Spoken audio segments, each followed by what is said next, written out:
आइए सुनते हैं आचार्य चतुर्सेन शास्त्री के लिखे उपन्यास गोली का 13वां भाग। यथा समय मैंने पुत्र को जन्म दिया। हीरे की कनी के समान आभा और ज्योति से जगमग उस जीवित तत्व ने जब अपनी अपरिचित आंखों से मुझे निहारा तो मैं ठगी सी रह गई, जैसे मेरा ही धड़कता हुआ हृदय मूर्त हो उठा हो। मैं उसे अपलक देखती रही, भावलोक में डूबी हुई। आगे जो होने वाला था वो तो मैं अभी जानती ही न थी। पुत्र तो वो अन्नदाता का ही था, पर अन्नदाता को उसे देखकर, उसके जन्म की सूचना पाकर कोई विशेष खुशी न हुई। उनका रूखा सूखा सा भाव मुझे आहत कर गया और उस नन्ही सी संधि के सहारे जो हल्की सी प्यार की किरण उदय हुई थी वो वहीं तिरोहित हो गई। किसी शक्ति ने जैसे मेरे कान में कह दिया, ये तेरा पति नहीं, धर्म सखा नहीं, जीवन संगी नहीं, केवल तेरा ग्राहक है, भोक्ता है। और मैं उदास हो गई। उनकी समूची गुण गरिमा, राज महिमा जैसे मुझे अपने बोध से चकनाचूर कर गई। पर किसुन आनंद में विभोर था। कई रातों वो जागता रहा। आंखें उसकी बहुधा सूजी रहती, लाल रहती और होठ फूले हुए। मैं तब इतनी अबोध न थी कि ये न समझती कि वो रात रात भर रोता रहता है। क्यों न रोएगा भला? उसके दुख को भी क्या अब कहकर समझाया जाए? उसने मेरा इतना यत्न किया, इतनी सेवा की कि शायद वो न होता तो मैं मर ही जाती। प्रसव में मुझे वेदना हुई। महाराज एकाध बार आकर पूछताछ कर गए। सारा ही भार उन्होंने किसुन पर डाल दिया। लेडी डॉक्टर रियासत की थी, चिकित्सा शुश्रूषा का प्रबंध था ही, पर किसुन तो मेरे जीवन का सहारा था। कितनी लज्जा की बात है कि वो भी मुझे सरकार कहकर ही पुकारता था, और उसके इस प्रकार पुकारने पर मैं लाज से गड़ जाती थी। मेरी अंतरात्मा चीत्कार करके पुकारना चाहती थी, प्रियतम, मैं तुम्हारी दासी हूँ, तुम्हारी पत्नी हूँ, और ये तुम्हारा पुत्र। हाँ हाँ, तुम्हारा। अब चाहे हमारा तुम्हारा शरीर सहयोग न भी हुआ हो, पर मेरा ये पुत्र तुम्हारा है। तुम मेरे पति हो, मेरे इस बालक के पिता हो। हाय रे विधाता, मैं प्यार और आवेश में जो सोचती थी, सत्य भी तो वही था। मेरी संतान के पिता का दायित्व लेने के लिए ही तो वो मेरा पति बनाया गया था। वो बात तो केसर ने समझाई थी मुझे, पर इसका मर्म तो अब समझी। 1 मास का मेरा ये बालक, मेरे जिगर का टुकड़ा, किसुन को सौंप दिया गया। दूध पीने को गाय लगा दी गई। कृत्रिम उपचारों से मेरा दूध सुखा दिया गया। मेरा यौवन ढल न जाए, आकर्षण कम न हो जाए, शरीर बेडौल न हो जाए, इस संबंध में चिकित्सकों को पूरी हिदायतें दी गईं। मेरा मातृत्व हाहाकार कर उठा। मैं केवल एकाध बार अपने लाल को देख भर सकती थी। अब मैंने समझा कि किन अर्थों में किसुन उस बालक का पिता है। उफ, मैं कितना रोई। कैसी आश्चर्य की बात है कि आंसुओं के उस समुद्र में वो रंग महल डूब न गया। मेरे इस दुख में साथिन थी केसर। वो रोती थी, ढांढस भी देती थी, गोली का धर्म भी समझाती थी और उस धर्म का मर्म भी। धीरे धीरे मैं स्वस्थ हो गई और अन्नदाता फिर यथावकाश मेरे पास आने लगे। बालक को नर्सें पाल रही थीं। उसका पालन अवश्य यत्न से हो रहा था। किसुन अवकाश पाकर मेरी सेवा से बचा अपना शेष समय उसी को गोद में लेकर व्यतीत करता था। मैं उससे आंखों ही आंखों में पूछती, कैसा है मेरा लाल? और वो होठों में हास्य और आंखों में पानी भरकर उसका मुझे जवाब देता, मेरी आंखों से आंख मिलाकर। तब मेरी आंखें भी गीली हो जाती। वो पहली चोट थी। जीवन प्रवाह का ये चमत्कारिक दस्तूर है कि चोट का दर्द कायम नहीं रहता। तो मेरा दर्द भी ठंडा पड़ गया। मुझे भी हंसना पड़ा और अपना निर्लज्ज गोली का धर्म आगे निभाना पड़ा। पूरे 21 वर्ष 5 बार मैंने संतान प्रसव की। हर बार मुझे नई भावनाओं का सामना करना पड़ा। अब उन सब बातों को कैसे कहूँ? कैसे अपने उस उलझे हुए जीवन के दुख सुख आपको बताऊं, बस इतना ही समझ लीजिए कि सुख दुख का एक अद्भुत मिश्रण था मेरा वो जीवन। सुख शरीर में था और दुख मन में। गद्दी नशीन राजा के भाई बंदों के जीवन में अद्भुत रहस्यपूर्ण होते हैं। उनके चरित्र पर्दे में ही रहते हैं, इसीलिए सब लोगों को उनका पूरा पता नहीं चल पाता। कभी कभी उनके चरित्र अत्यंत हास्यास्पद, कभी भीभत्स और कभी भयानक भी हो जाते हैं। बहुधा सांपातिक मामलों में इन भाई बंदों में परस्पर और कभी हिज हाइनेस से भी झड़प हो जाती थी। केवल झड़प ही क्यों, कभी कभी तो जबरदस्त कूटनीतिक टक्करबाजी हो जाती थी, जिसका पता ही सर्वसाधारण को नहीं लग पाता।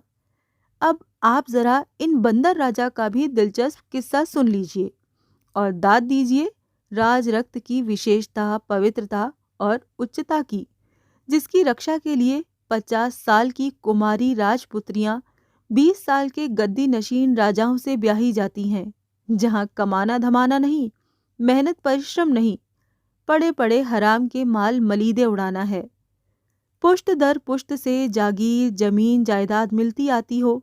केवल खून और वंश के नाम पर जागीर के स्वामी को न किसी योग्यता की आवश्यकता है, न उसके लिए कोई शर्त या पाबंदी। कायदा कानून नहीं है, सिर्फ खून का संबंध होना चाहिए। बस उसे जैसे मुफ्त में जागीर मिल जाती, उसी प्रकार जैसे जागीर में बसने वाले प्रजाजनों पर मनमानी हुकूमत, जिसे मैं तो खुले शब्दों में अत्याचार कहूंगी, करने की खुली छुट्टी मिल जाती थी। उनका तो सारा जीवन ही इस तरह व्यतीत होता था कि पड़े पड़े जागीर की आमदनी खाना, जोर जुल्म से किसानों से अपना कर वसूल करना, चमारों और दूसरे सेव कर्म करने वालों से जबरदस्ती बेगार लेना, बात बात में लाग लगाना, जिसे दूसरे शब्दों में लूट ही कहा जा सकता है, और अफीम पी लेना या चरस की दम लगाकर या भांग के गोले सटकना, शिकार करना और रियाया की बहू बेटियों पर गिद्ध दृष्टि रखना, जिसे चाहे उसे जबरदस्ती उठवा ले आना, जी चाहे जिसके यहाँ से कुछ भी चीज उठा ले आना और मूल्य न देना, जी चाहे जिस पर जूतों से पिटाई कर देना, और ये उनके नित्य के काम थे। कुछ यही बात नहीं कि रियाया को कसूर करने पर ही पीटा जाए, बेअदबी और ठकुरास की तौहीन करने पर भी सजाएं मिलनी जरूरी हैं। कल्पना कीजिए कि जागीरदार ठाकुर या उसकी बिरादरी का कोई भी ठाकुर गांव में कहीं जा रहा है कि उसने देखा एक नाई या ऐसा ही कोई व्यक्ति जिसे जाति से छोटा समझा गया अपने घर के द्वार पर खाट बिछाकर बैठा है। उसने तुरंत खड़े होकर दोनों हाथ जोड़कर ठाकुर का मुजरा नहीं किया तो ठाकुर की तौहीन हो गई। अब इसे जूतों से पिटवाना जरूरी हो गया। या कोई चमार बेगार से इनकार करता है या खाने को मांगता है तो इस अपराध में उसे पीटना पड़ेगा, और कभी कभी तो इतना कि वो मर भी सकता है। केवल पुरुष ही नहीं, स्त्री को भी पीटा जाता। ऐसी हालत में यदि वो गर्भिणी है और माल से गर्भपात हो गया तो इसकी कोई दाद फरियाद कहीं नहीं की जा सकती, यहाँ तक कि मर जाने की भी नहीं। बंदर राजा महाराजा धीराज के सगे बड़े भाई थे। ये मैं आपको बता चुकी हूँ कि महाराजा धीराज गोद आए थे। जिस ठिकाने से गोद आए थे उस ठिकाने की गद्दी पर गोद आने का प्रथम अधिकार प्राप्त था। ये ठिकाना राजा के भाई बंदों के ठिकाने में सबसे निकट था और सबसे प्रतिष्ठित था। यदि दुर्भाग्यवश इस ठिकाने पर भी कोई उत्तराधिकारी न हो, फिर दूसरे ठिकाने से लड़के गोद लेकर गद्दी पर बैठाए जाते थे। ये पुरानी परंपरा चली आती थी। छोटा भाई जब गद्दी नशीन होकर महाराजा धीराज हो गया, तब ये बड़ा भाई अपने ठिकाने का स्वामी अपने पिता की मृत्यु के बाद होता। परंतु पिता के जीवन काल में ही कुछ घटनाएं हो गईं। प्रथम तो ये कि उक्त बंदर राजा सर्वगुण निधान थे, पढ़े लिखे छुच्चुम, सूरत शक्ल में हूबहू बंदर। तिस पर बचपन में चेचक निकलने से ऐसे कुरूप हो गए कि सारा चेहरा ही बिगड़ गया। रंग एकदम स्याह श्याम, नाक बहुत बड़ी और मोटी, गर्दन ठिगनी, मोटे कान और गन्ने के पोर के समान मोटी और भद्दी उंगलियां, डील डॉल भैंसे के समान।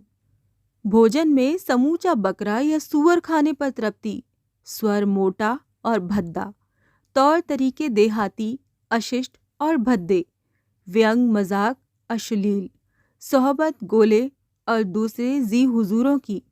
बचपन में जब किसी तरह पढ़ लिख न सके तो दोस्तों के साथ आवारागर्दी करने, अमल आरोगने या दारू पीने लगे। धीरे धीरे अपनी कच्ची उम्र में ही पक्के शराबी बन गए। राजा के बेटे थे, राजा थे। ब्याह एक ठिकानेदार की बेटी से हो गया। एक लड़की भी पैदा हो गई। पर जब उन्हें जुए और तमाशबीनी का चस्का लगा, घर में कोई चीज सलामत न थी। रुपया, पैसा, जेवर, जवाहरात जो हाथ लगता, कौड़ियों के मोल बेच जुआ खेलते। किसी की बहू बेटी की इज्जत सलामत न रही, जिसे चाहते उठवा मांगते।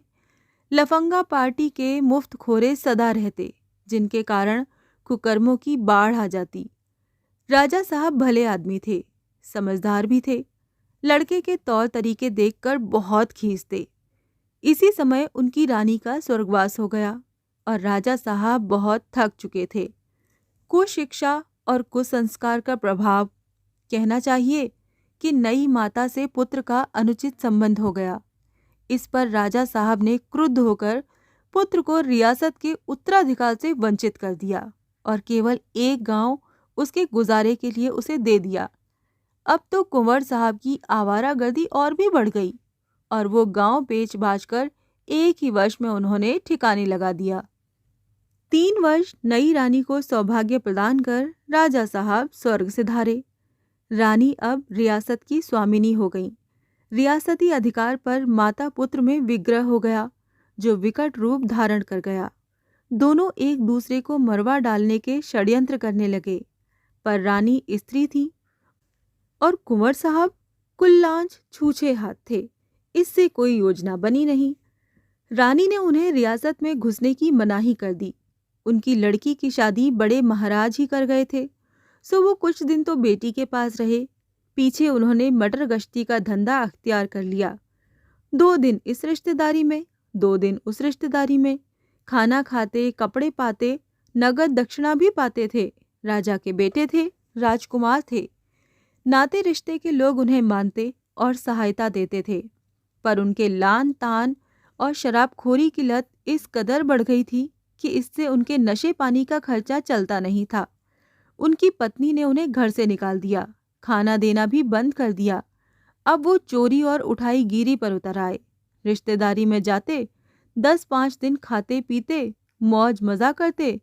शराब और शिकार की वहां कमी नहीं होती। चांदी के बर्तनों में खाना मिलता और कुंवर साहब अवसर पाकर चांदी के बर्तन या जेवर माल या जो कुछ भी हाथ लगे उठाकर चुपचाप चंपत होते। परंतु इतने पर भी हाथ उनका खाली रहता था। जो पाते जुए और शराब की भेंट हो जाता। बहुधा वो किराए के इक्के तांगे में सवार होकर घूमने निकल पड़ते और अंत में बिना ही किराया दिए चल खड़े होते। ऐसी हालत में इक्के तांगे वाले उन्हें पकड़कर ठोक पीट देते या हाथ की छड़ी, छाता, पैर के जूते, कोट जो भी पाते थे छीन छान कर भगा देते थे। अब पिता के मरने पर रियासत से बरतफर होने पर भी वो अपने को कुंवर नहीं, राजा कहते थे। पर हाल राजा साहब का ये था जो अभी मैंने बयान किया। सब बातें हिज हाइनेस ने सुनी। सुनकर उन्हें बुलाया, समझाया, पर नतीजा कुछ नहीं हुआ। अंततः महाराजा धीराज ने गुस्सा होकर उन्हें महल में कैद कर लिया। महल के बाहरी हिस्से के एक कमरे में बंद कर उस पर ताला जड़ दिया। एक बंदूकधारी संतरी पहरे पर नियत कर दिया। महल के रसोड़े से दोनों समय उनके लिए भोजन आ जाता था। खाते थे और आराम से पड़े रहते थे। किसी न किसी तिकड़म से शराब भी मंगा ही लेते थे। राजा थे, इसीलिए धर्म, कर्म, पूजा पाठ भी करना जरूरी था। पर यह काम करता था राज पुरोहित का तरुण पुत्र। ये ब्राह्मण कुमार कुछ मूर्ख और बातूनी था। जन्म जन्म के संस्कारों के प्रभाव से इस जंगली, असभ्य, कंगाल, दुराचारी कैदी को वो अन्नदाता और सरकार कहकर पुकारता, अनेक धर्म कथाएं सुनाता। उस भाग्यहीन ने बातों ही बातों में मेरी भी चर्चा कर दी। चर्चा भी ऐसी वैसी नहीं, खूब नमक मिर्च लगाकर। उन दिनों मेरे जले रूप की जैसी झूठी सच्ची शोहरत रियासत में फैली थी, इस नालायक ब्राह्मण कुमार ने उससे भी रंग चढ़ाकर बंदर राजा को सुनाना आरंभ कर दिया। और अब ये बंदर सबसे अधिक मुझ में दिलचस्पी लेने लगा, मेरी ही बातें खोद खोद कर पूछने लगा। अंततः ये कामुक और दुराचारी राजा मेरे विरह में सुलगने लगा और वो पाजी ब्राह्मण उसे अच्छी तरह सुलगाने लगा। राजा रात रात भर अब गंदी गज़लें गाता, अनेक कुचेष्टाएं करता, परंतु इसका कोई गंभीर परिणाम भी हो सकता था, ये मैंने कभी नहीं सोचा था। एक दिन ज्यों ही पहरेदार ने ताला खोलकर और भोजन का थाल लेकर भीतर प्रवेश किया कि राजा चीते की भांति उछलकर कमरे के बाहर हो गया। द्वार पर रखी बंदूक उसने उठा ली और देखते ही देखते आंखों से ओझल हो गया। ये कमरा महल के भीतरी आंगन में था, इसीलिए पहरा और सिपाहियों का यहाँ कुछ विशेष प्रबंध न था। खास राजा का बड़ा भाई समझकर लोग सरकार अन्नदाता कहकर पुकारते थे, रुआब भी मानते थे। इसी से इस आकस्मिक घटना से बेचारा अकेला पहरेदार हक्का बक्का हो गया। कुछ क्षण तक तो उसके मुंह से बात ही न निकली। पीछे वो राजा की खोज में भागा, पर राजा का कहीं पता ही न था। उसने मन ही मन जो स्कीम बना ली थी, उसे कोई सोच भी न सकता था। वो सीधा हाथी खाने में पहुंचा और बंदूक फीलवान की छाती पर तान कर कहा, साले फीलवान, हाथी खोल। बेचारा फीलवान डर गया। मामला क्या है वो समझ ही न सका। उसने हाथी खोल दिया। राजा सूंड पर होकर हाथी पर चढ़ गया। फीलवान को हुक्म दिया कि हाथी मेरे महल के पिछवाड़े ले चलो। ज्यों ही हाथी महल की पिछली फसील के पास पहुंचा, ये बदमाश राजा धम से मेरे महल में हाथी से कूद पड़ा। बंदूक अब भी उसके हाथ में थी। आंखों में खून तैर रहा था। सूरत उसकी एक खूंखार जंगली भैंसे या गैंडे के समान भयानक दिख रही थी। उस समय दैव योग से मैं अकेली ही शयन कक्ष में आराम कर रही थी। केसर बच्चे के पास थी और किसुन किसी काम से गया था। राजा बंदूक लिए एकदम मेरे पलंग पर चढ़ बैठा और मैं जरा संभल कर उठी तो एक धक्का देकर मुझे गिरा दिया। क्षण भर ही मैं आसन्न विपत्ति को समझ गई।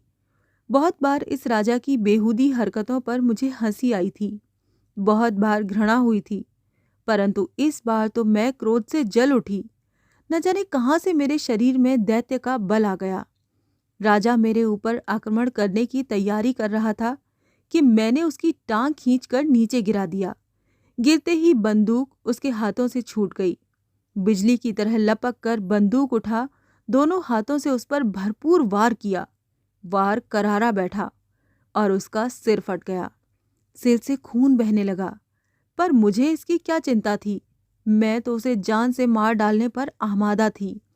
मैंने बंदूक की नाल सीधी उसकी छाती पर तानकर घोड़े पर हाथ डाला।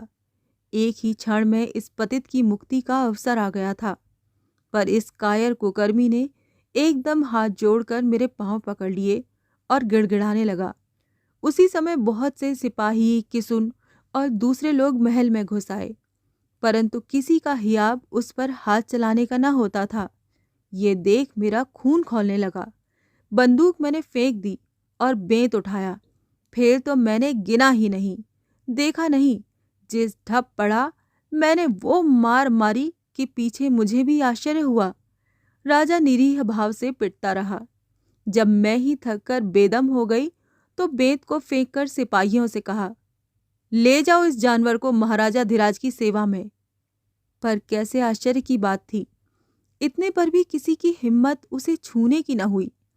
तब मैंने ही उसे दुत्कार कर भाग जाने को कहा और वो चुपचाप वहां से चल दिया। उसके पीछे ही सब सिपाही आदि भी चले गए। सिर्फ किसुन रह गया। वो भयभीत नजर से मेरी ओर देख रहा था। भय उसका गलत न था। एक गोली की ये हिम्मत कि राजवंशी पर हाथ उठाए, अन्नदाता को बेंत लगाए, जिसे महाराजा धीराज दादा भाई कहकर पुकारते थे। परंतु मैं उसी भांति संतुष्ट थी मानो कोई अत्यंत मनोरंजक तमाशा मैंने देखा हो। मैं खुश थी अपने वीरत्व पर, जिसकी मैंने कभी कल्पना न की थी। किसुन ने डरते डरते कहा, अन्नदाता सुनकर क्या कहेंगे? मैंने दर्प से जवाब दिया, कोल्हू में पिलवा देंगे, बस। पर किसुन ने मुझसे बहस नहीं की। वो कमरे की अस्त व्यस्त सामग्री को ठीक करने में लग गया। इससे आगे की कहानी जानने के लिए सुनिए गोली का अगला भाग।